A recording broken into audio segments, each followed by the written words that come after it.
Roger, go for deploy. Oh,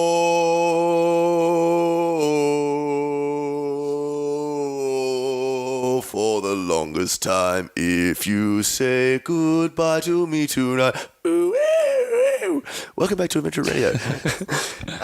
This week on the show, guys, we had Joe Guy. Joe Guy is a nutritionist. Sounds like a dude. Joe Guy. Sorry, Joanna Guy. Yes, it does sound like a bit like a dude. Yeah, we had Joey. You know, Joey the guy. We had Joe, who's had from Joey Family around. Guy, and Joey. always says, "Hey Peter, what's going on?" And he was also a paraplegic nutritionist, and it's probably the worst impersonation ever. No, we had Joe Guy on the show, guys. She's awesome. She's a nutritionist / dietitian / movement / She's a dietitian, no / nutritionist. But I'm getting around her. Just getting around her. Dietitian. She's a dietitian. Yeah, that's right. Yeah. And this is a two-part show, guys. So this is a long funny one. We had a string of bizarre jokes during the show, didn't we? There was a gag or two. There was a few gags. Yeah. It was good. What do you think of the show? Yeah, it was great. Yeah, She good was fun. super bubbly, really fun to be around, and super knowledgeable. Yeah, I think the biggest thing as well was the info. Like, I got a lot of info out of it, and I'm definitely going to change my diet up now from 14 Hungry Jack's burgers and a side of heroin to some spinach and a side of heroin. But as per usual, well, not as per usual, but over the past couple of weeks, we are sponsored by True Pride, guys. So True Pride are a wealth creation service who work with ambitious individuals and families looking to take control, worry less, and get ahead. It is a budgeting service. I've lost my train of thought there. It is a budgeting service. It is a personal wealth growth service, and it's really, really good. I'm using it myself. So head to www.truepride.com.au/ADVF and get the initial joining fee of $297 waived when you book by their website. We are also sponsored to you by Crave, which is a company that specializes in anything digital, from building apps, designing a logo, automating your business, getting down to setting up your next event. Really good if you want to get back, if you want to take back control of your life and outlay all of the boring, shitty work that you don't need to do. Head to www.carve.ph/ADVF to get 10 hours free. And finally, guys, we are always and merrily sponsored to you by Adventure Fit Travel. Merrily sponsored. merrily. Adventure Fit Travel. Head to www.adventurefittravel.com. Find out about all the jolly fun on our jolly trips website. and the radio, and we'll have a glass of sherry and talk about boobs. No, we won't. That's slightly objectifying and rather in poor taste. Sorry, William. No, here's the show.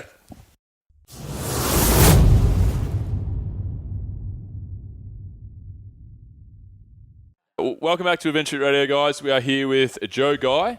Joe has joined us for a chat about all things diet today. Before I throw to Joe and introduce her properly, we'll go to Tommy, who's on my left as usual, and we'll start with Tommy's tribute. Excellent. Well, welcome aboard, Joe. This is a song that I really started listening to about 3 weeks ago, and I thought I'd learn it and then write a tribute for you. So let's see what we go. I don't need a pick for this. All right. Have you heard this song before? By... Oh, what's it called? I've completely forgotten who this is. That's actually the name of the song. It's like... by the bloody... Anyway, I'll play it. Not yet, but I might. That's right.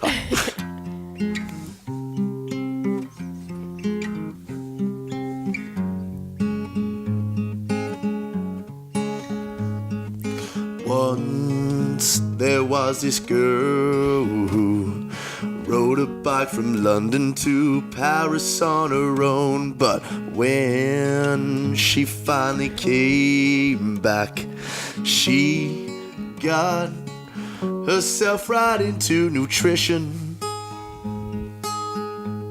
She couldn't quite explain it, and now she's always in it.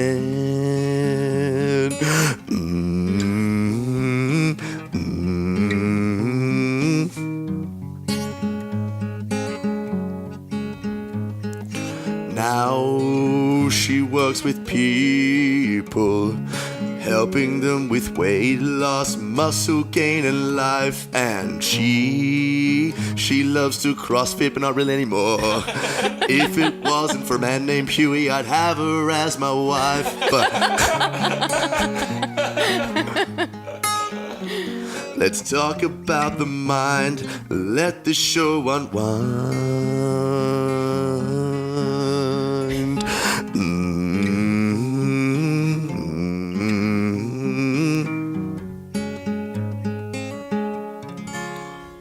Thank you so much. That was beautiful. Well, I wrote, she loves to CrossFit, but I just found out that you don't anymore. So, and I'm the same, so it's great. I do a bit. I do a bit. We sort of like to CrossFit. That was good. I'm really looking forward to the time when we're rolling in the Benjamins, Tommy, and I don't have to lean over with my headphone to pick up the guitar. It sucks that now we're recording because people will be able to see our Joe they couldn't tell otherwise. Loves to Bill's arm. Just doesn't work. No, that was incredible. Thank you. Joe, welcome to the show. Thank you. I'm so excited to be here. Thanks for having me. No worries. So why don't you tell us a little bit about yourself, Joe, a little bit about who you are and Yeah, okay. So I am an accredited practicing dietitian and a health coach. So in my uni course, I did a lot of clinically based work. So most people ask, what's the difference between a nutritionist and a dietitian? That was my next question. Yeah. Fuck, I'm stumped now. So the main difference is really that a dietitian is qualified to work in hospitals where a nutritionist isn't, I guess. That's the main difference.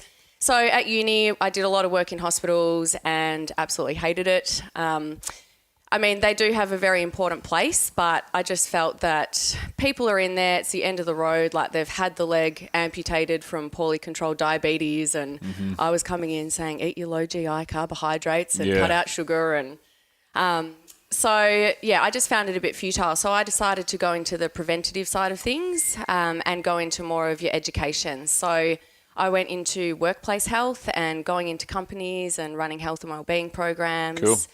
So I did that for, quite a few years. And over the years, I've just started to develop my own philosophy around nutrition and health and have eventually decided to start my own practice and my own business. So that's been going for about 12 months in Melbourne. So I see clients for a whole different range of reasons. Tommy sung about a few there. Yep. So definitely fat loss is a really big one. Sporting performance and muscle gain. I do see a lot of CrossFitters. I see a lot of gut issues, just overall energy levels. I see quite a few eating disorders as well. But also people just coming because they are just so confused about nutrition. Like there's just so much misinformation out there. Social media makes it really confusing. Like there's, everyone's an expert, everyone's got an opinion. And also just like the science around nutrition is confusing as well. So one day a study will come out saying coffee's really good for you. The next day a study will come out saying coffee's really bad for you. So, and then the media grab onto that and just make it whatever they want to. So people just come with like, am I doing the right thing? They just want, questions answered, meal ideas, recipes, that sort of stuff. So, so I do a lot of one-on-one, but I also do quite a lot of seminars as well, particularly in CrossFit gyms, other sort of like personal training studios, and then I still do a bit of workplace health as well, so corporate health programs. Do you still find that people think that carbs and fats will make you fat? Like, do people still... Fat makes you fat. Fat makes you fat, Are people still that... Oh, absolutely. Absolutely. So, definitely still demonising certain macronutrients for sure. Fat is a big one. So we had the whole low-fat movement since the 70s. So that is really ingrained in most people's minds. And it is very confusing because we use the same word for being overweight as the macronutrients. Yeah, so I think that's just... 100%. Yeah, that's right. It's very false advertising. Yeah. It's branded. It's terrible branding. Yeah, it is. It really is. Look how carbohydrate that bloke is over there. It doesn't roll the same way. No, it doesn't work. Exactly. That dude's carb as fuck. Yeah. I'm protein as fuck. Yeah, so, I mean, that's what I learned at uni. Like, low fat was the way to go, you know, carbohydrates, 6 to 11 serves of breads and cereals. Like, that's what we actually learnt. So for people that haven't really changed with, you know, the science, like, that's still being practiced out there as well. Well, the healthy food pyramid only got updated whenever it was a year or two ago in Australia, and then that was going through schools. The processed carbohydrates was the base of your nutrition on the healthy food pyramid. Yeah. And that's the thing that, like, you talk about in university, you were that's what you were taught. And for the people that are listening, just audio wise, Jo isn't 70 years old and just sounds young. She's young. You know what I mean? It was yesterday that effectively that you were learning basically a lot of the wrong information. And for something like health, which is the biggest thing in the world, basically the biggest thing, the most important thing to every person out there. It's funny that it slipped under the radar with all the wrong science, and it was able to get this far. How has that happened? Yeah, I mean, there's probably a lot of things that have influenced it over the years. Probably the biggest one that I get asked a lot is around fat and cholesterol and saturated fats and that whole diet myth. And that's how the high carbohydrate movement sort of came in the breads and cereals, because we thought that fat was the devil. So if we take fat out, we have to replace it with something else. So that's where the carbohydrates came in. So I think the original studies done in the 50s was actually done on mice or rabbits. No, it was done on rabbits, and they fed rabbits a really high saturated fat diet. And their cholesterol went through the roof. But the problem with that is that rabbits aren't meant to eat saturated fat. They're like herbivores. They eat plants. So that's where it originally stemmed from. And then there was the whole... That's so dumb. Yeah, exactly. And this is what our science is based on. Like, it's extrapolated from animal studies. And so it's never... You can't really just take anything for face value. Like, you have to go back and look at, you know, what was the study done on? What was the population size? All that sort of thing plays a really big role.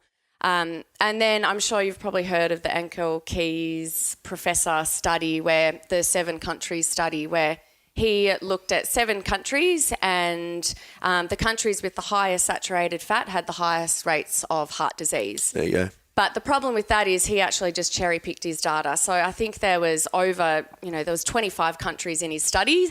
And there was absolutely no correlation whatsoever. So he just picked out the countries where that was the case. So he made the correlation.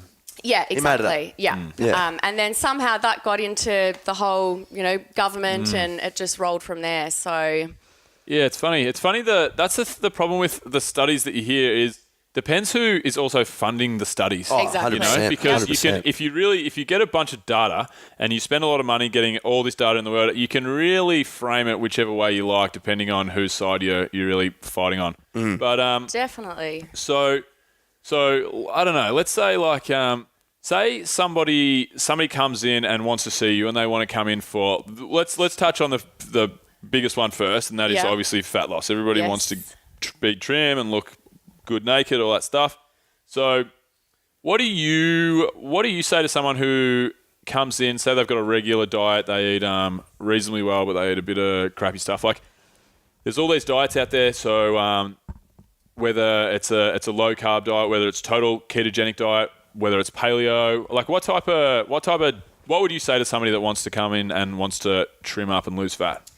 Okay, so that's a big question, and I think it's probably important to understand what I'm all about and my philosophy, because I truly believe that there isn't a one-size-fits-all diet plan.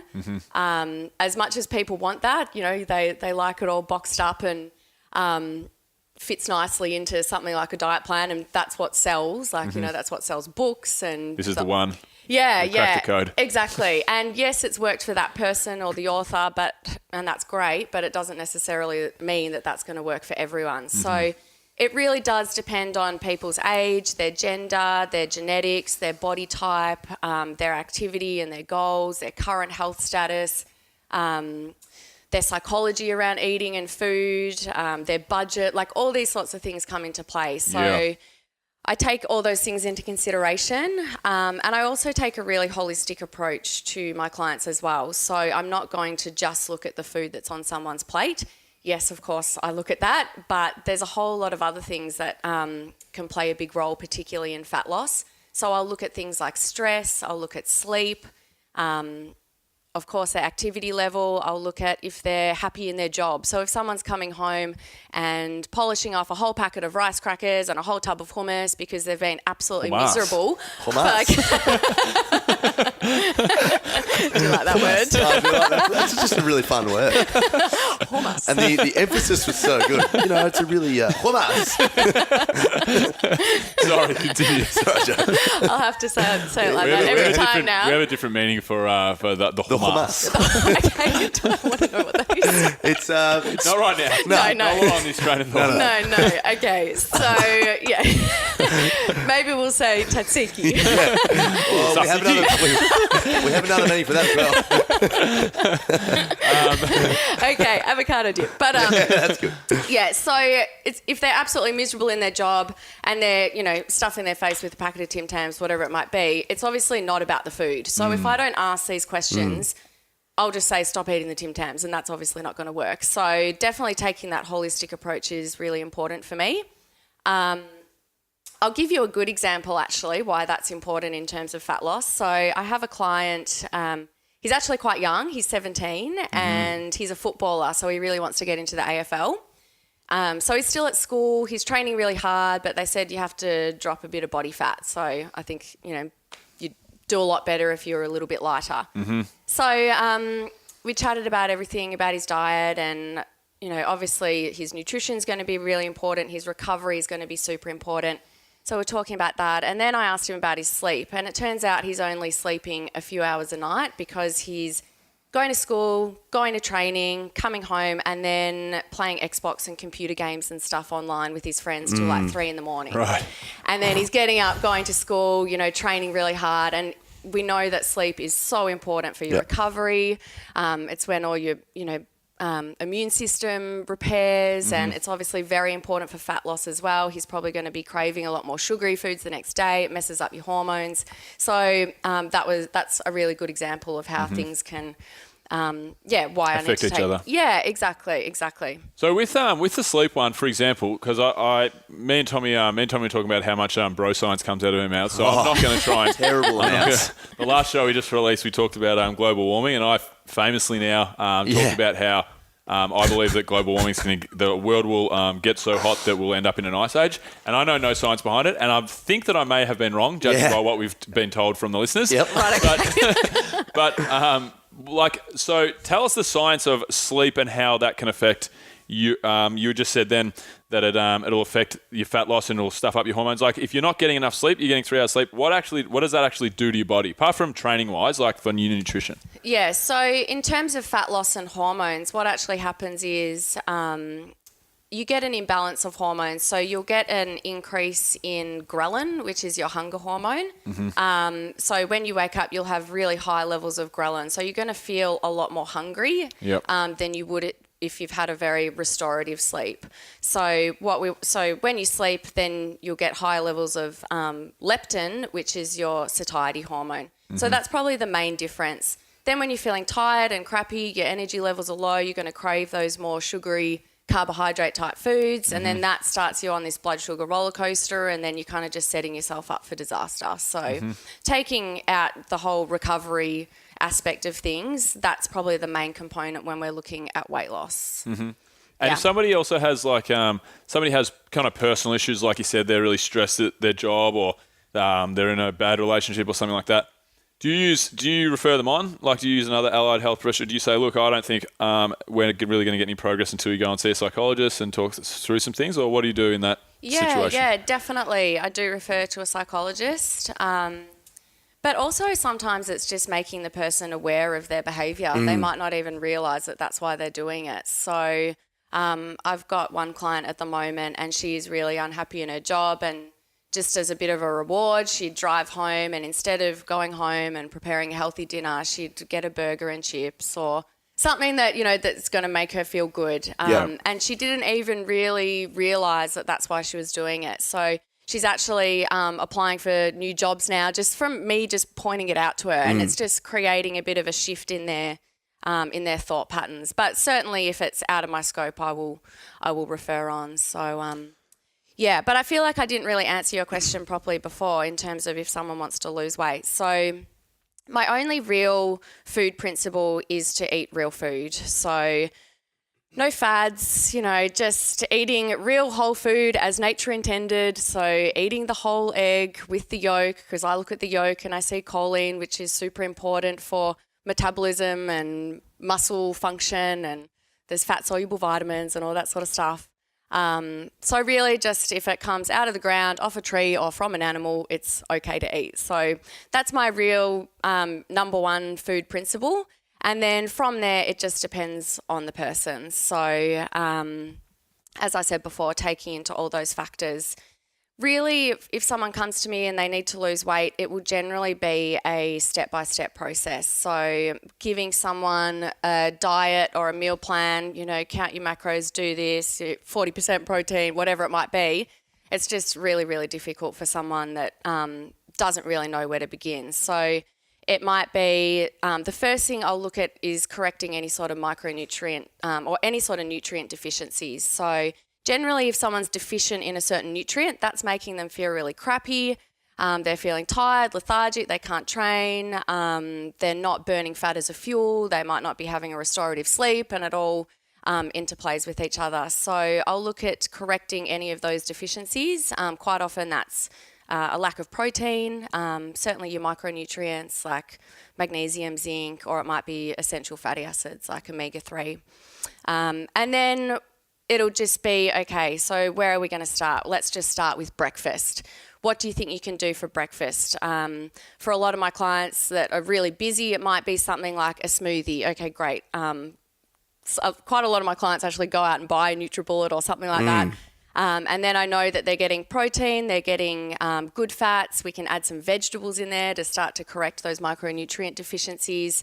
And then once they start just nailing that for 2 weeks or even 4 weeks, but they need to be doing it consistently, then we can move on to the next thing. Okay. So what would let's just put it into practical terms. Yep. If I was going to start the day with the perfect smoothie, Yes. just for health and wellness, and Yeah. I've got a NutriBullet over there. Yes, I could see And, it. and I normally have spinach or kale. Perfect. Then I have blueberries. Yep. Avocado, coconut water, and I used to put chia seeds in there. And a and a Snickers bar. banana. What's that? And a Snickers bar. Yeah, and a Snickers bar. And a banana. That's my smoothie. How does that rate, or what would you start the day with? Okay, it's pretty good. It's tasty. It's almost there. So the main ingredient or macronutrient that you're missing is probably protein. Mm-hmm. So I would put a couple of raw eggs in there. I did that. I've done that before. Doesn't really. Now it comes out. Doesn't really. No, you don't.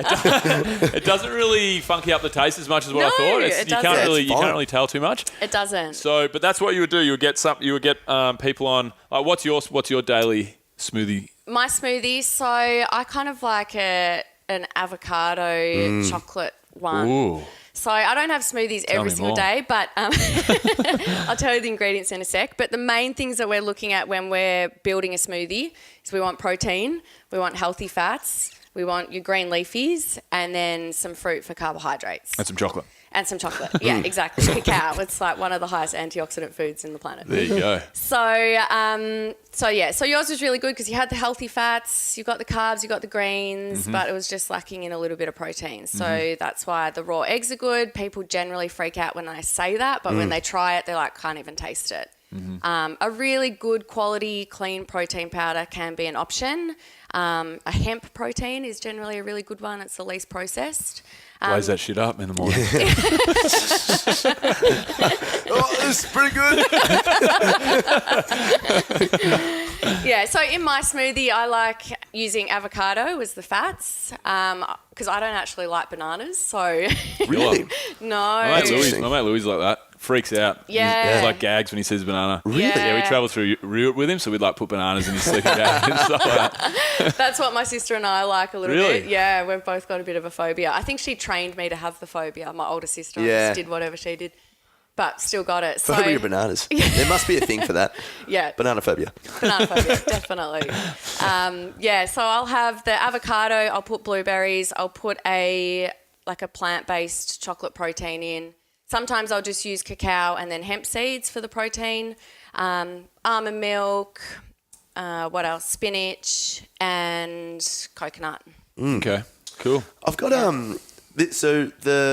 when you mentioned that client you had before about driving past and getting a burger and chips and stuff to get away from almost like an escape. Yeah. I'm really interested in that sort of stuff and why some of the time we do that. Like I've heard that eating all those fatty and sugary foods can trigger the same receptors in our mind, in our brain that's the same as cocaine, and it's just an addiction sort of thing. Yeah, that's true. But is that purely the reason why we look to get those foods in times of stress, or is there actually something else why we're like, is it the actual food genuinely does taste better, or I don't know? Yeah, I think it's a bit of both of those things. Like we've just grown up knowing that they're the treat foods, but they definitely do, as you said, food can be like a drug. So particularly with sugar, there has been a lot of studies showing that it stimulates the part of the brain that cocaine does, so that reward center in the brain. Certainly with gluten and wheat, that does the same thing, as well as casein in cow's milk and dairy. So with gluten and I love all that casein, shit. yeah, well, there's actually a scientific reason for it. Yeah. So I feel so bad now. yeah, exactly, and that's why sometimes we're just working against our bodies. People just think, I don't have any willpower, but these foods are actually, playing havoc on your brain and your biochemistry. So with gluten and casein, they actually form compounds called glutamorphin and casomorphin, and these are like opioids. They're morphine-like, so they actually cross the blood-brain barrier and they stimulate those parts of the brain, so the reward centers of the brain. So you actually get a little mild kind of pleasurable feeling from these foods. Like you might not notice it when you eat a sandwich or something, but just these tiny little effects do create kind of an addictive behaviour towards these foods. A micro dose of heroin. Yeah, exactly. Nothing is as good as heroin. Let me tell you that. I'll show you. Ice. Yeah, ice. Yeah. That's interesting. That's I don't interesting. know what I was listening to, but I was listening to something the other day. So when we have, why do we binge on unhealthy food? I have a question. Like, say you've got, where was I listening to it? I think I was listening to a Rogan podcast or something. But they were talking about, say you've got some relatively healthy, tasty snack. You'll only eat maybe the right portion, 1 or 2 portions of that relatively healthy, tasty snack, because you get nutritional value and your body can receive that and that notes that. Whereas if you get like a bag of Doritos and you're still getting the same taste, so it's that tasty snack, but it's not healthy. So and your body doesn't get the nutrients it wants. So your body just wants to keep feeding on it. Is that a truth? Yeah. So that's another reason why we binge then. Yeah, definitely. Right. Definitely. Particularly on those processed foods. Our bodies just don't really know what to do with it. Yeah, so it's not really registering. Like if you tried to eat, 20 apples, you just wouldn't be able to do it because of all the fibre. Your body will just tell you that, it's had enough and you literally have to stop eating. But with those types of foods, there's just no signals to tell you that you've had enough. So your body's just looking around like, where's the nutrients? Give us the nutrients. Give us more. There's got to be some around here somewhere. Yeah, exactly. Right. Yeah. That's interesting. That's really interesting, yeah. Hope Siri's going off there. What? That's what I reckon. That's what Siri just That is said. insane. Tell us more, Siri. Tell us more. I'm not sure I understand. How weird was that? That was Siri insane. and I are on the same page. Yeah. We had Siri on the show a We did couple of have days Siri on ago. the show, yeah. Told us about climate change. We asked Siri and started free-versing about climate change. So he's just wants more action. He does. He thinks he's the star now. Siri's got an ego now, and he reckons he's a dietitian. Just popped out of nowhere. Yeah, I know. Sorry about that. Okay, so for these people, so you'll build. You'll going back to where we were. You'll build. You'll start off with little changes, like you'll implement. Jeez, I'm lost my marbles. Lost my marbles. If I was every time you said so today, I'd have $17. That's a lot of money. All right, so you'll implement little changes for somebody who's got a terrible diet. You'll just start with breakfast and just start building that real food in, and then What do you do? What do you do when you're going to something like performance? Like, do you actually have people that come to you and then you'll nut out and you'll look at their macros at 100% and you'll give them a proper food plan, or do you think it's a better way for somebody who's looking for high performance to just do the same thing, just eat good amounts of healthy food in the right categories and stuff? Do you think it's better to be strict with that, or it's better to just have an eyeball, good food kind of diet? Yeah, I think it really depends on the athlete's goals and what the sport is. So definitely if they're a really high performance athlete, looking at macros is going to be important. But I don't think every athlete needs to weigh and measure their scoops of protein powder. Yeah. I think it can be done in a much more effective way. So I will look at macros in the background, but I won't generally go and get people to weigh and measure their food. So I'll use different sorts of measurements that they can relate to understand portions and portion control. Like a fistful of steak. Exactly. Handful of nuts, yeah. Yeah, that's it. So the reason I'm not so keen on weighing and measuring and tracking everything that goes into your mouth is that I think numbers really do create obsessions. And I've seen that quite a lot. And I also think that it takes away your natural ability to read your body's signals. So like we were talking about before with being able to listen to your body and know when to stop eating and that sort of stuff. I think if you're so focused on just counting those macronutrients, it does kind of lead away from you actually listening to your own body signals. It's not always an exact science as well. There's a lot of error in nutrition that I think people don't take into account. So the databases that you use, even like in the laboratories, the testing that's done, all that sort of stuff, causes a fair bit of discrepancy. So if you're worried about a gram here and a gram there and you're doing your head in about it, I just think it can create a lot of issues, and it's just not something that you need to worry about, because the human body is such an incredible thing. I think if people knew what their bodies could do, they'd be in absolute awe of themselves. And your body will know what to do with it. So I don't think people need to stress too much.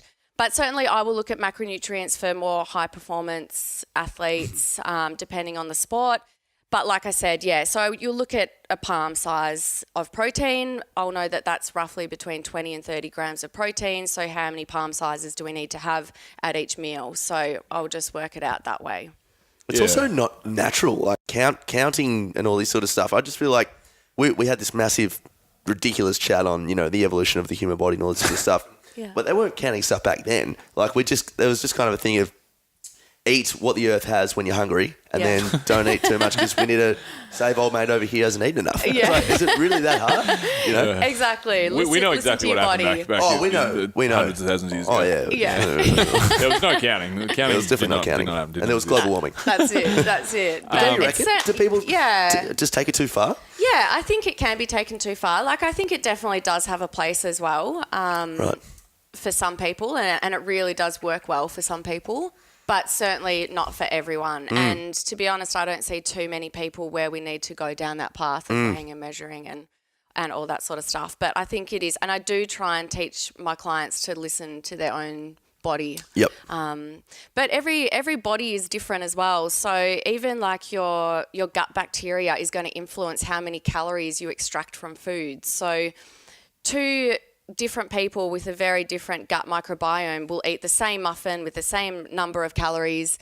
One person that might have a bit of an overgrowth of bad bacteria, they'll actually extract more calories from that muffin and store it as fat compared to the person that has a really healthy gut microbiome. So there's all these things that, that come into play that isn't just about how many grams of carbs, proteins and fats, and I think it does take away from the importance of those micronutrients as well. If we're just focusing on those macros, I think you can certainly achieve a particular body composition by macronutrients, but I don't think you are you might not be particularly healthy. So I like to combine both of those things and look at the health perspective as well as being fit and looking a certain way. Sure. Yep. So what about gut health? Like that, I feel like that's kind of like a a lot of people are saying it's kind of like a buzz sort of expression now, like gut health and all this sort of stuff. Yeah. Can you shed some light on what it is and what like an easy way to achieve, good gut health would be? Oh gosh, you're going to start 25 me words now. or less. Yeah. I could talk underwater about gut health. So. Well, we have some water here. And, I can hold you That might upside not down. make sense, We can though, might feel this thing over there if you want. Tommy can hold your legs. Okay, I'll maybe not. direct your head, and then we'll keep recording. Okay, where to begin? It definitely is a very big hot topic in the nutrition world at the moment, but it is a really important one because so many people do have a lot of issues. So mostly the people that I see, they either have some sort of digestive issues, but it might be presenting in other ways. So things like skin issues, sinus issues. So, for example, I've just recently had a client who came to me and his nose was just absolutely running like a tap, had really itchy eyes and just a whole heap of sinus issues, wanted to lose a bit of weight as well. We just did 6 weeks of working on his gut health and his sinuses have completely cleared up. Really? It's actually Wow. been life-changing for him. Yeah. Yeah, for people that do suffer from that, it's actually really debilitating. Oh, it would be. yeah, shocking. yeah. Pink eye, runny nose, boy. You'd be getting picked Hello, on. boy. You'd be getting picked on in the schoolyard for sure. Swear. Absolutely. I'd pick on an adult that had a pink eye. Oh, Oh, no, yeah. I shouldn't say. Wow. This guy's like 55, but he does CrossFit and now he's like PBing in the gym and That's Wow. great. he competed in an in-house comp and won it, and he's just like kicking all these goals, and it's just, it's really good to see. So gut health can influence, so many different aspects of your health. Alrighty, guys, just a little break in between our show to thank our sponsors. So we're brought to you by True Pride today. True Pride are a wealth creation service for ambitious individuals and families looking to worry less, take control, and get ahead. Me and Tommy are dealing with True Pride. We are broke as 10 men, and we need cashola, and True Pride are providing us with that cashola. Hola. Yes. Hola, We're working through our budgets at the moment. So Tommy's saving $100 a week. Yep. So this is at the cost of $97. He's saving $100 a week, so that's $400. And the aim is to get to about $150. That's kind of average. And me, I haven't even got that far because I've been I got lots of money going everywhere at the moment, so we're just waiting it out. But Tommy, you been loving it? Oh, mate. Well, I mean, I've already broken even. And I'm already in profit now just based on my own saving. And it's just little things that sure you can do by yourself, but you probably won't. And if you just spend that initial joining fee, well, obviously you don't now, but if you just spend that little bit of money at the startup, these are lifestyle changes, Yeah, it's good. www.truepride.com.au/ADVF. Get your joining fee waived after you have a call and if you decide to go ahead. We're also brought to you by Carve. So, guys, I've signed 4 or 5 people up to Carve now, and they range from gym owners to a protein supply company to a residential clothing store to heroin addicts. What did I say heroin addict? I meant to say heroin dealer. Signed up. Fucked my gag. But anyway, so we've been signing up a bunch of different people to Carve, and any business can perform in Carve. So if you want to upscale your business or you want to get more time back in your life, head to www.carve.ph/ADVF. We have not sent any heroin addicts Carve's way. Fuck, that's such an idiotic joke, and I stuffed it up as well. Head to www.carve.ph/ADVF to get your 10 hours free. And here's Joe, and here's the show. And this guy, for example, like why was his diet affecting his gut health, and then that just took his whole immune system down, or how did it actually give him these ailments? Yeah, that's a good question. So it can really stem from a whole host of things. So if you've ever had a course of antibiotics in your life and you didn't do any sort of repair work afterwards, you're probably going to have a bit of an imbalance still. Shit. So it can really affect your nervous. My gut health is spiking right now.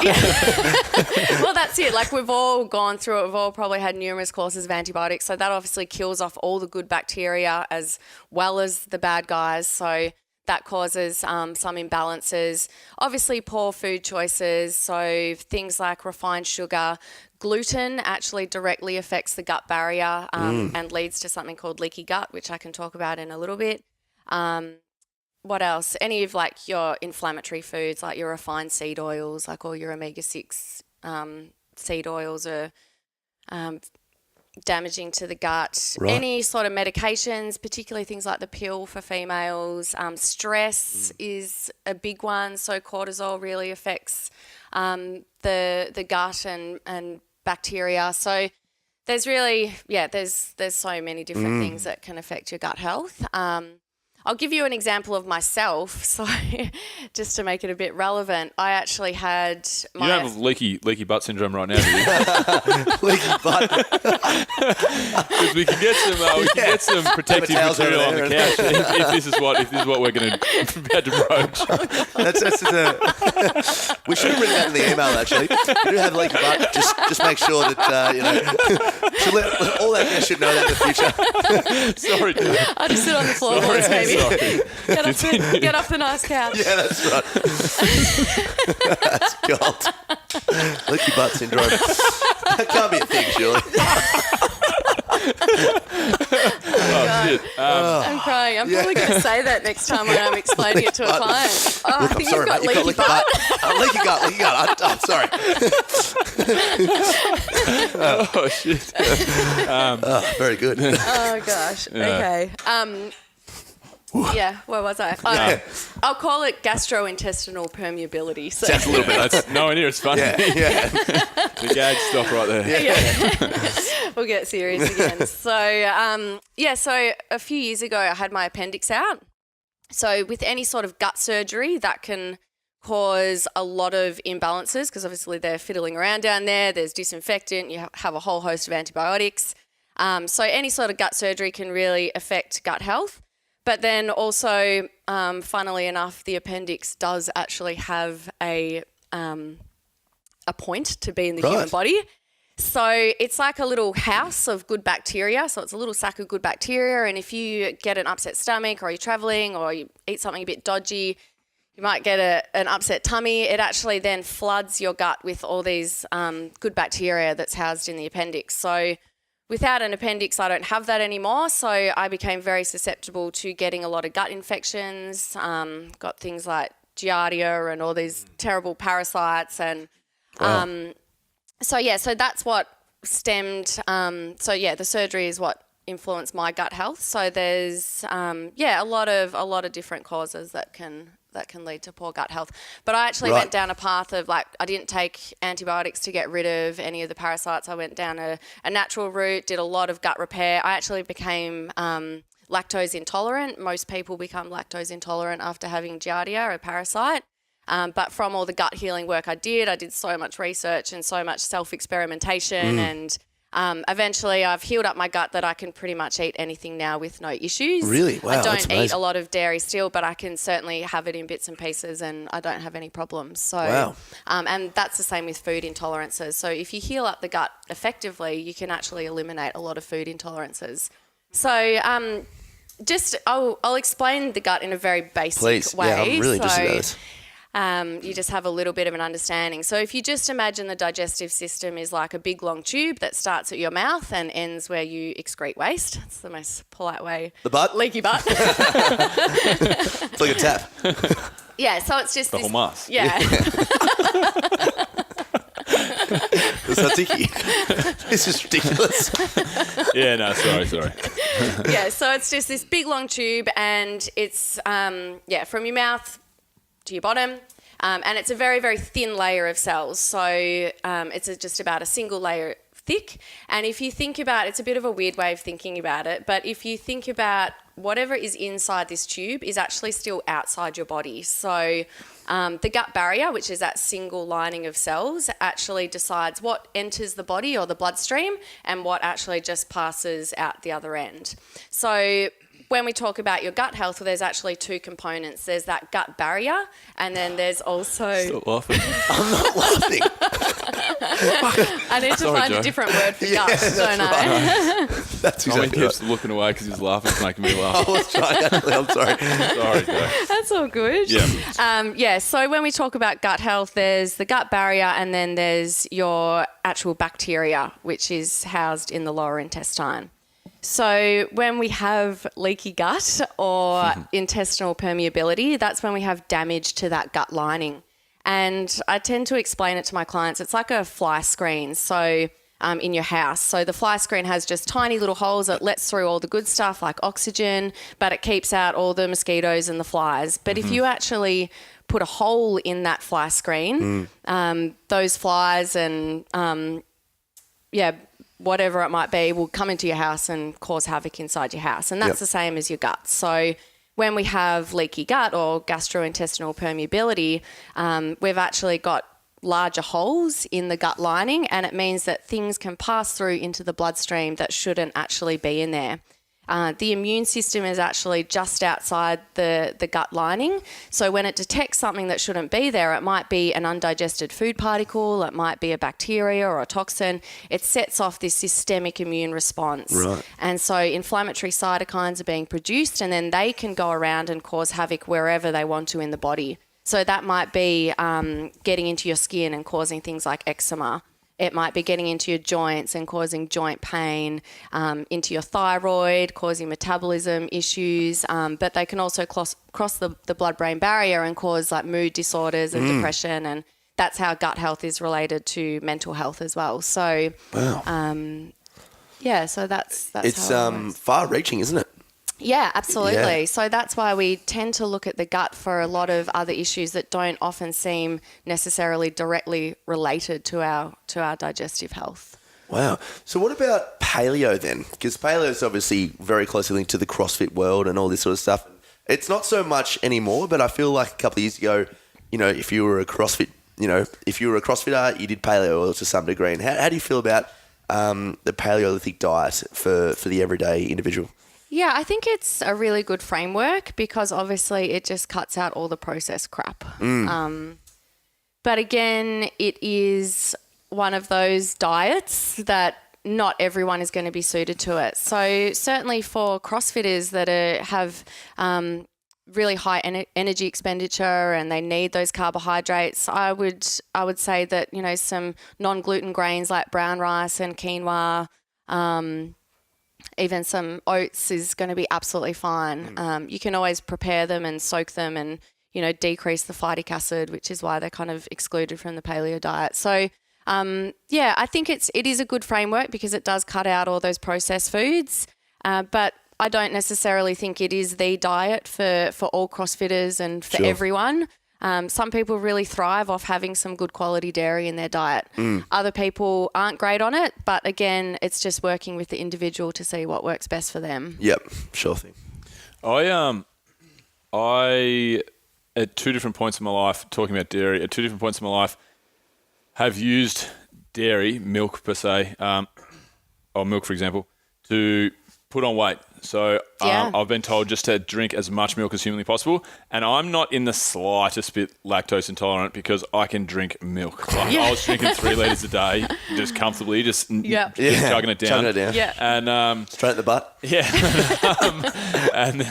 yeah. I wanted to make sure, like so many people would say to me, oh, that's got to be so bad for you, drinking all that dairy, drinking all that milk. And then, so I went to a friend of mine who's also a dietitian. I'm interested to hear your thoughts on this. And I said to, her name's Alex, and I said to Alex, hey, this is what I'm doing. So my nutrition's pretty good, but I can't eat as much food as I need to put on, I've got a really fast metabolism, to put on the weight that I want to put on as a weightlifter. So I've just been drinking tons of milk, like 3 litres a day. And I said, is that a problem? Like, is there anything you see wrong with that? Or like, what's the go? And she said, whether she's right or wrong, I'm interested to hear your thoughts. She said that if the general populace knew or really got behind the benefits of whole milk, then the whole supplement industry would go out of business. That was what she said.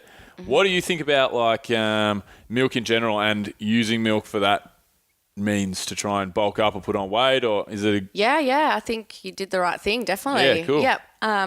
It's certainly a great tool for that.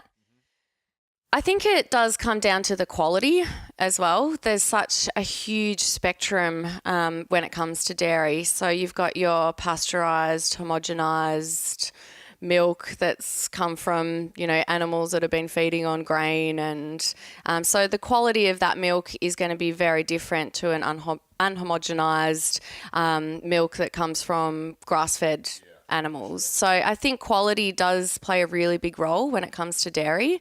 But it does have, some great nutrients in it. So there, in the holistic health world, there is a theory that, and this is a little, I think, why some people kind of diss dairy a little bit, that it is very acidic within the body. But I'm not too sure about the science behind that. I'm not completely convinced on that. So I think for people that can tolerate it, then yeah, it's absolutely fine. It is very nutritious and great for putting on weight and bulking up.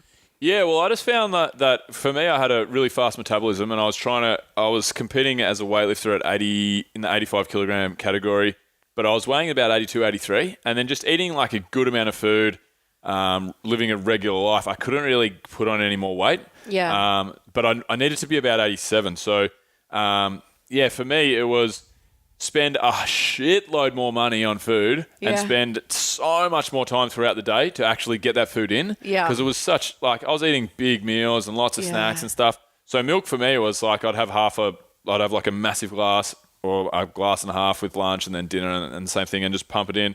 And it was more out of, it just made my life easier. Yeah, and I was able to do it. So I'm glad that it worked well. And it did work? You did put on the weight? It worked. But I was also doing this is another thing that we could touch on.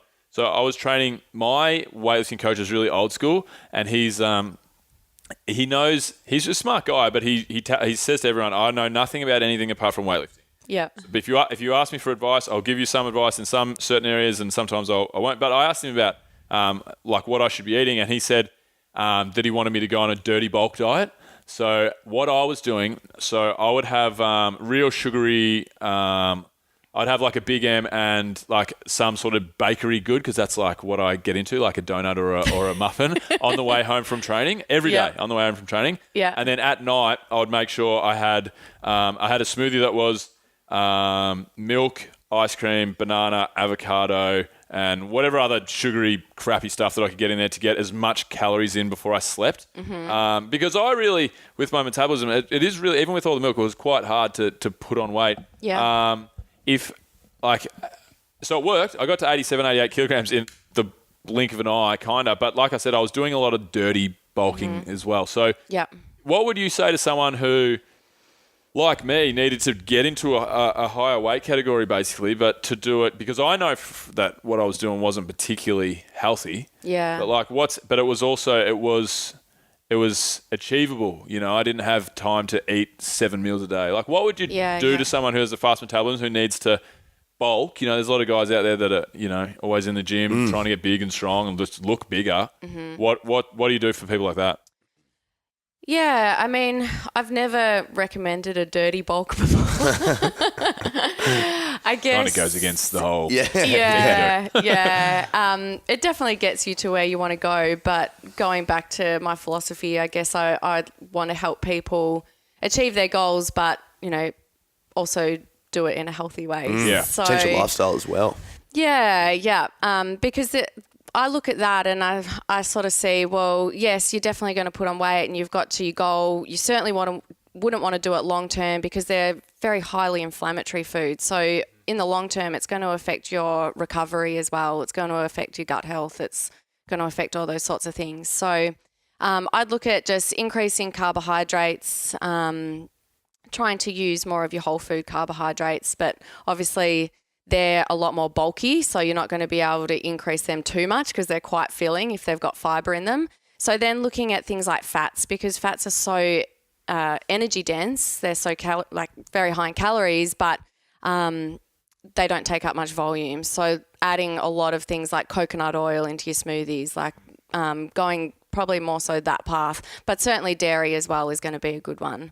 So I'd look at those sorts of foods. I'm literally addicted to sugar after that dirty bulk. When I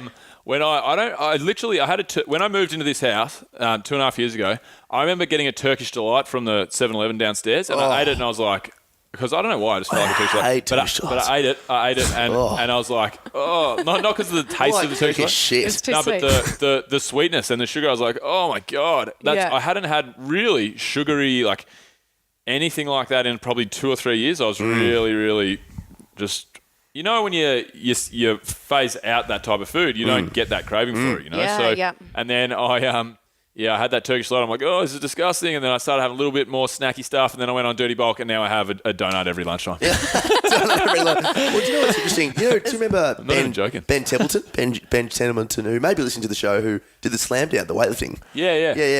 So this is a guy that actually, this is slightly off left centre, isn't it? Yeah, that's really interesting. Global warming actually is he actually did my Cert 3 and 4, and he cut out sugar. He cut out chocolate for like 4 years completely, and he got to the stage where he couldn't even remember. And I don't know if he's eating chocolate or couldn't even remember his anything. name. Yeah, Lost all his brain cells. he lost his.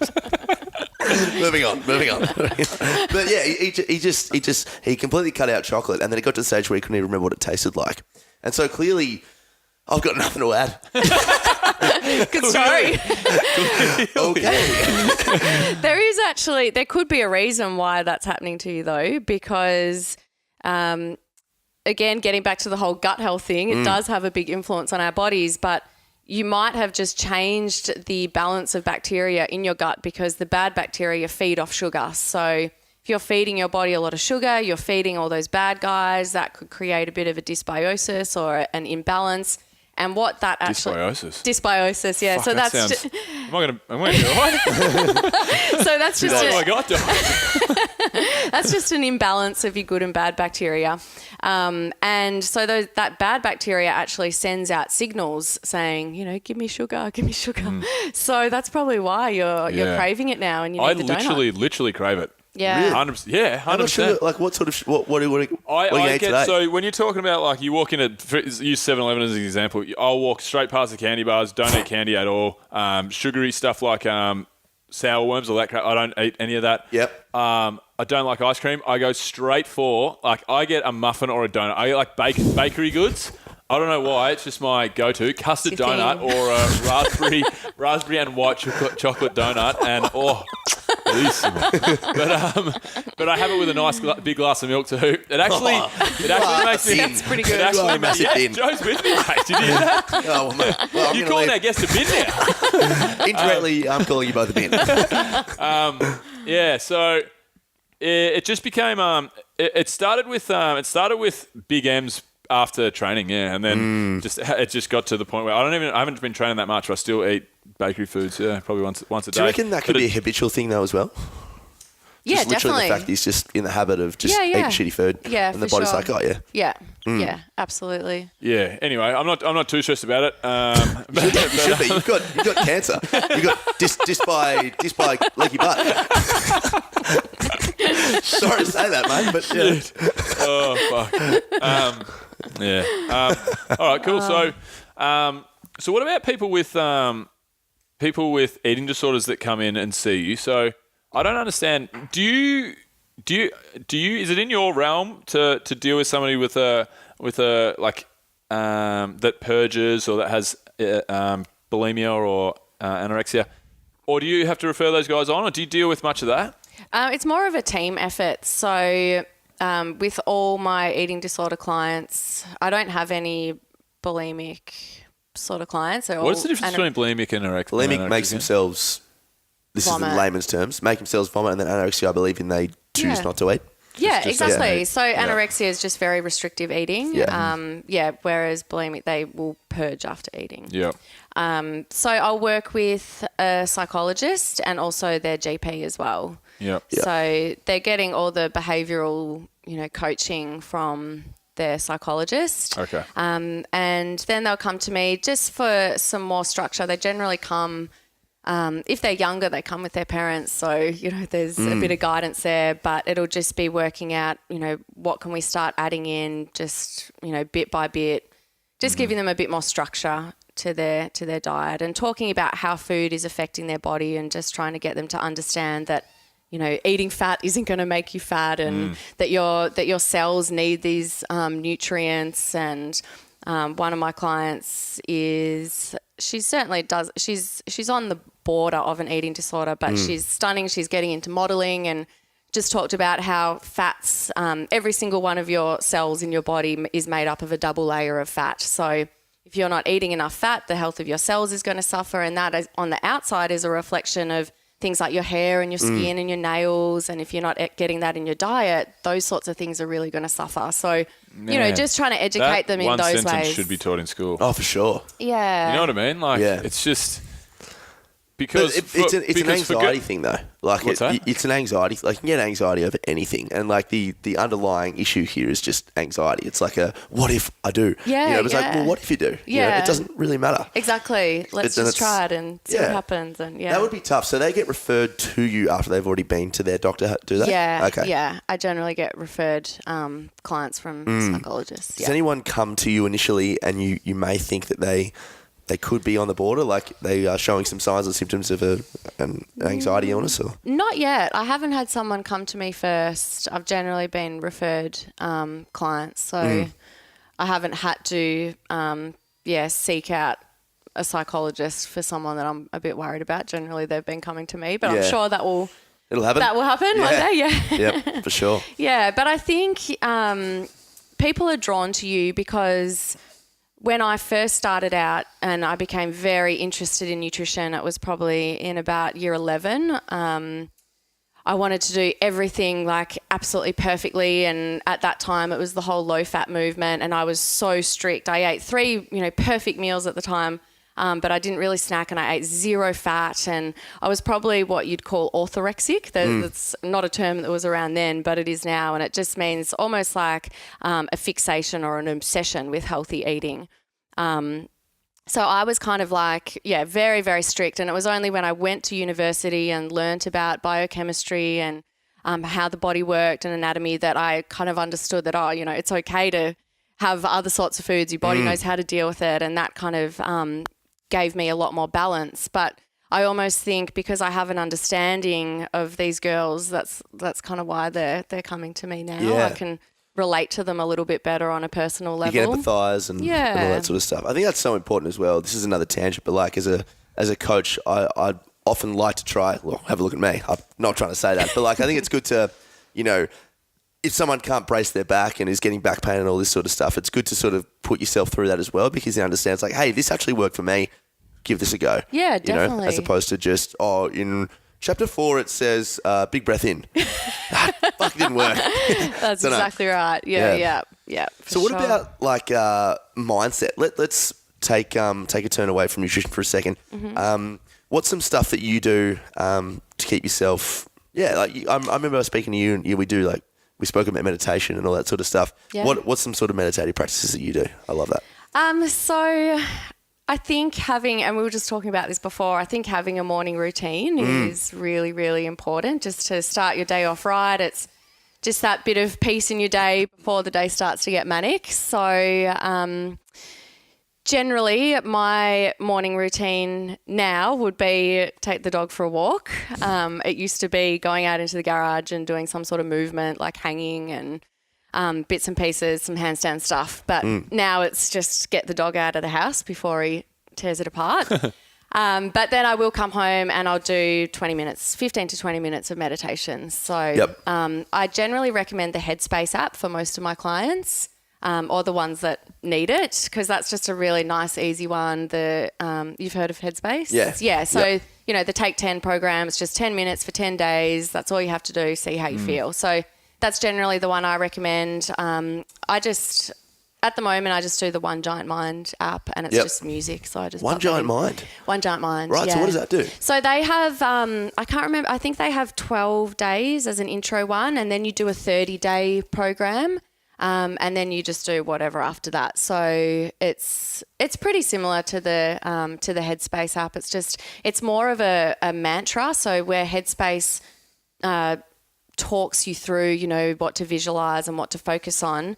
One Giant Mind is more of just repeating a mantra in your mind. Right. And if you're, you know, of course your mind's going to drift off, but it's just noticing that and bringing it back to the mantra. Yep. So, yeah, quite often I'm thinking about absolutely everything other than the mantra. And I haven't said the mantra once for 20 minutes.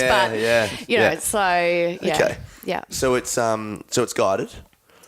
It's not guided. It's not guided. So you do the course at the start and that will explain it all to you and then you kind of left to your own devices. Right, okay, cool. Yeah. Cool, yeah. okay, I'll have to give that a go. Yeah, it's we really always good. talk about Smiling Mind and Buddhify and I've never heard of One Giant Mind. That's cool. Yeah, One Giant Mind. Is it free?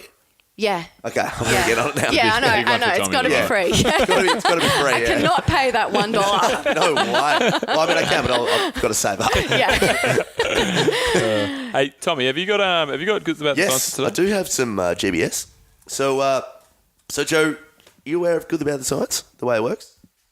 Vaguely. Yeah, so Vaguely. it's just it's one of our other kooky segments we have on the show. It's basically just I read some weird sort of current events, something good, something not so good, and then something sciencey. Because in case you haven't figured it out by now, Bill and I love science, but we have no idea what even the definition of science is. So I was calling it science. Yeah, I was calling it Hamas. So I wasn't calling it that. That is the worst running gag. All right, so the first one is gorilla stunt jumper 8 Booth, that is his name, 8 Booth, made a heart-stopping 129-foot leap into Orange County, California's Newport Harbor, barely missing the dock. Now I've got the footage here, and obviously the listeners can't hear it, but put this it in is the what. show notes. Yeah, this is the GIF of it. Check this out. What'd you say about gorilla? Yeah, is that That was him jumping 129 feet. I thought you said it was a gorilla that Same. You said gorilla, man. I did mention gorilla. Said it was a gorilla. It's like a gorilla stunt jumper. Yeah. You know, like a Guerilla. gorilla. Yeah. Gorilla? Yeah, I know How do what we you're even saying. say that? Yeah. It's like guerrilla It's warfare gorilla, type yeah. thing. Yes. Yeah. Oh, man, I thought it was a we've got gorilla. it. Gorilla. You got to be more specific. I'm like, fuck, this guy's sick. It's going to be really cool. Jeez, he's not that hairy at all. Yeah, I know. I was like, where's the hairy legs? You ruined it for me, man. But that's him there. So he's jumping 129 feet and barely missing the dock there. Pretty insane. Oh. Great effort.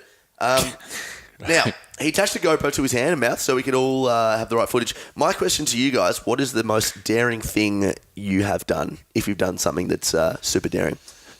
Joe, going to put you on the spot right away here. I'm a bit of a wuss.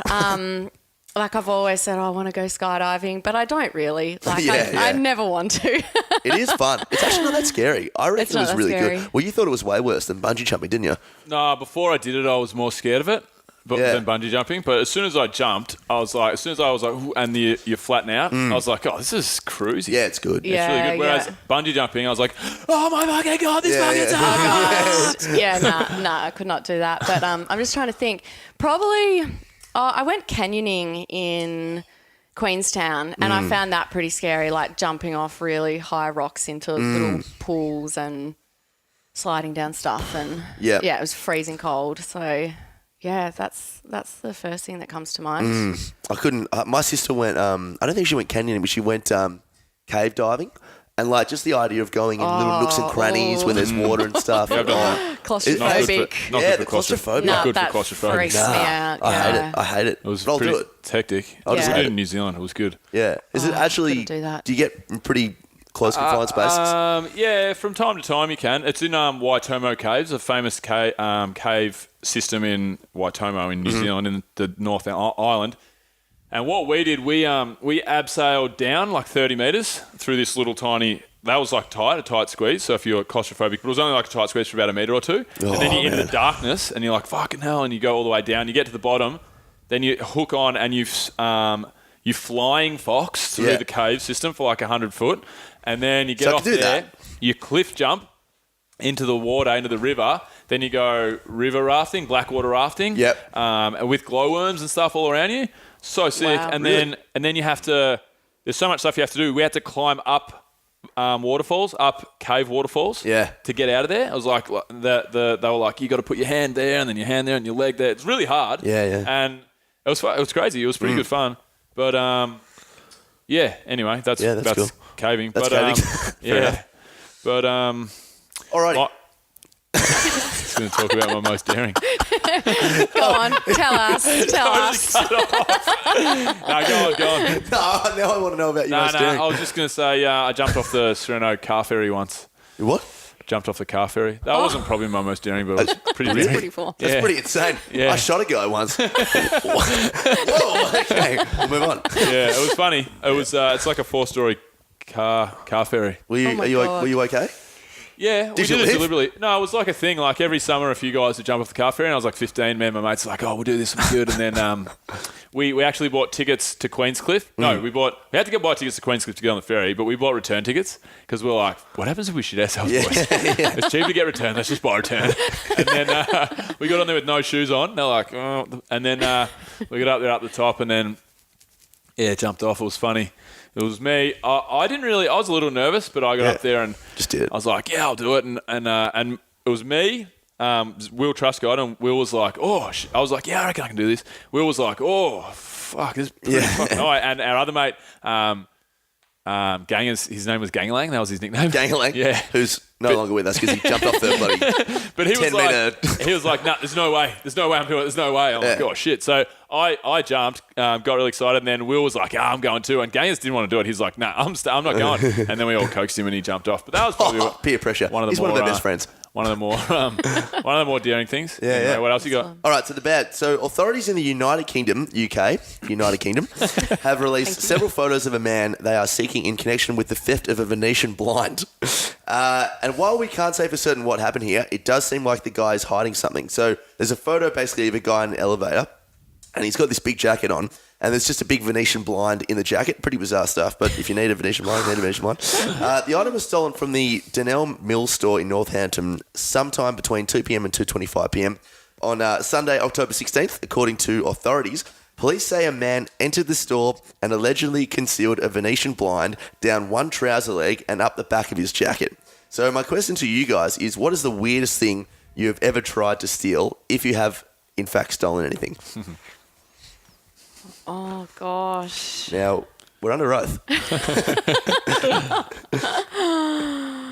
We'll put it to Jo first, because she's No. like...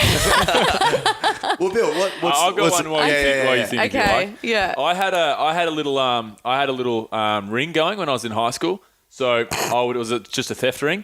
So me and a couple of my mates would go. We went to Padua College. I was a terrible kid. We went to Padua College, and we'd get dropped off at Safeways or Woolworths now. Yeah. So it's a supermarket in Australia for people that aren't Australian. And we would go in there. Do you remember Tech Decks, the little skateboards, yeah. the little tiny ones? They were great. Yeah, and they're like $15 a pop. So But for some reason, they were always sold out. Can you shed some light on? Yeah.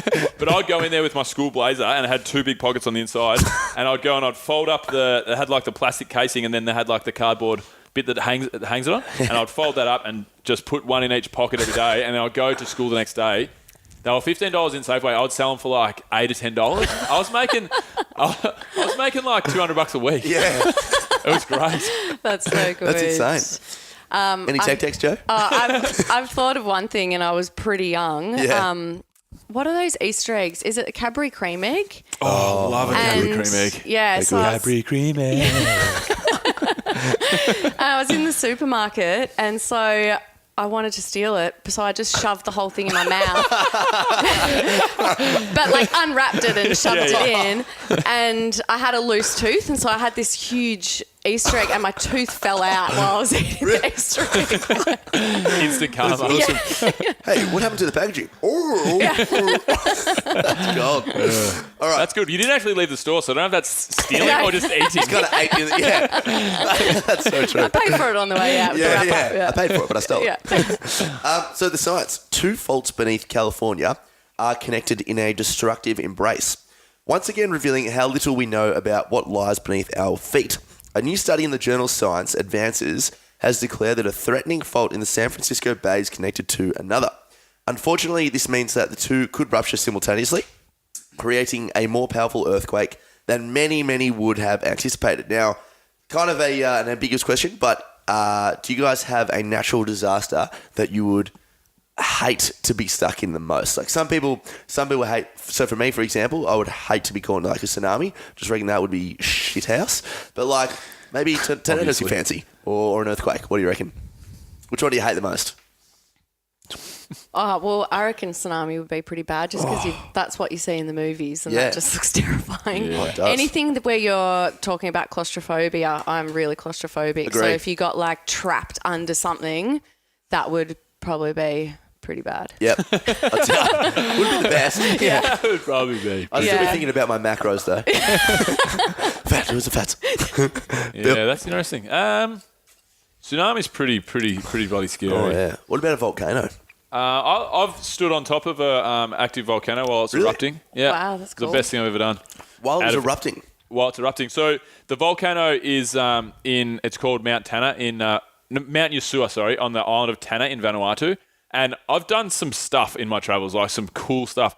This is not even a question, the greatest thing I've ever done in history of my life. Really? Yeah, so it's like you hike up there, but it's like an hour hike. They drop you halfway. It's literally, the hike's not even part of it. It's not even hard at all. But I was there with my girlfriend at the time back in the day, like 10 years ago, and we went to Vanuatu and met with my family. It was like kind of we were doing our own thing, but we met with my family as well for a bit. We went over there. So it was my mum, my dad, Jack, me and my girlfriend. And you hike up the top of the volcano, and then the volcano is right on the ocean, and it gets like really, really strong winds from the ocean every day, the exact same. And for some reason, so you can stand on the crater of the top of the crater of the volcano, and you stand on like the east rim, sorry, and it erupts on the west wing. No, Yep. north, east, south. Yeah, west. And so you're safe, but it literally explodes like 100 little bits of lava up in the air, 50 meters above your head, 100 Really? meters above your head, every 5 minutes. Really? It's Wow. insane. But how did that That's not hit incredible. There's on the rim, the safe rim, the guide will take you around. And he's like, oh yeah, this rock wasn't here a week ago. This rock wasn't here a week ago. So literally, like people have died. There's been like 8 fatalities in the last 20 years or whatever. But there's hundreds of people that go nearly every day. Yeah. So it's pretty safe. But you know how you can go to active volcanoes, you can see them bubbling away and stuff Yep. like that. This is not like that. This is ground shakes. Really? A volcano like you think of a volcano. Yeah. It's called Mount Yasua. For any listeners that ever plan on going to Vanuatu, it's the greatest thing I've ever done. Anytime anyone mentions Vanuatu to me, I'm like, whoa, listen to this, listen to this. It's so sick. Shit. Yeah, that's But yeah, incredible. volcanoes are scary. But I reckon tsunami, you're done. Yeah, It's tsunami, you're dusted. done. See Well, you I mean, later. most of them you're done, surely. Well, like hurricanes and typhoons, Oh, yeah, that's like true. they're all pretty bad, but you can get Tsunami, through you're those. cooked. Just Yeah. batten down the hatches. Yeah. Batten them down. Real good. Yeah, we had to batten down the hatches in Belize once, and we just bought. There was 3 days that we had to buy food and water for, and we bought about 10 litres of rum and a couple of bags of cocaine, and just had a fucking lockdown like you've never seen before. A session. Yeah, it was sick. Yeah. Hurricane Matthew. Yeah. But anyway, Hurricane cocaine. All right. That's good. And that was the good about the science. alrighty, guys. That's part 1 of Joe Guy. I hope you liked it. There's plenty more in the next show. Yep. If you are a first-time listener, go Long-time ahead caller. and subscribe.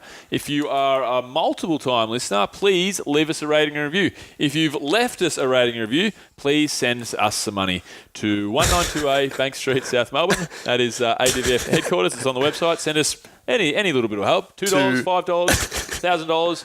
We're $4 million. We're really struggling here, guys. Yeah, we're struggling, yeah. Helps out. Helps out. Also call the number 555-555-555-5 hashtag and leave $3. Also, guys, if you wanted anything from the show in the way of resources, head to www.adventurefittravel.com/podcast. Our show notes are in there with links through to anything that we've mentioned here. Also, thanks to our sponsors, True Pride. Head to www.truepride.com.au/ADVF. Get a $297 joining fee waived if you decide to go ahead after having a call with the guys. The calls are free. And Carve, www.carve.ph/ADVF. Get 10 hours free on any project. Anyone can work with Carve, guys. It's super simple, super beneficial for any business. Yep. And www.adventurewithtravel.com. Check out all of our trips coming up. Use the code RADIO for 10% off. See you next show. Discovery Roger, go for deploy.